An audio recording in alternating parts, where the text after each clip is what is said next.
अकबर बिरबर मधला म्हणजे वा गणेश नायकाला मानावं लागेल. आता तुम्ही शेळ्या सोडता तिकडे, म्हणजे त्याच्यातले सोडणार 1000, दाखवणार 1000 आणि सोडणार 200, बाकीचे खाणार झाले हे सगळे.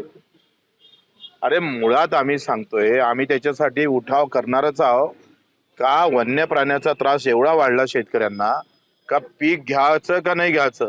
राजस्थानचं एका गावातले लोक फक्त वन्य प्राण्यामुळे शेती करू शकत नाही म्हणून मुंबईला प्रस्थापित झाले. शेती सोडून जावं लागतंय, अशी वाईट अवस्था आहे.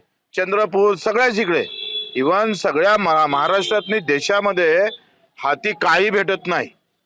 एक तर रोगराईमुळे मेलं, दुसऱ्या इकडे आलेलं पीक सगळे जनावर खाऊन टाकतात.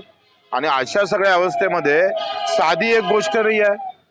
तुम्ही आहे किती हो, किती टायगर असेल, किती बिबटे असेल, 1000-2000, त्या 1000-2000साठी 1000 बकऱ्या सोडता, पण 1000 बिबट्याला तुम्ही बंदोबस्त लावू शकत नाही. ते आपल्यातून कारभार आहे. पुन्हा खाणे, जाळ्यासाठीच ते पैसे खाणार आता.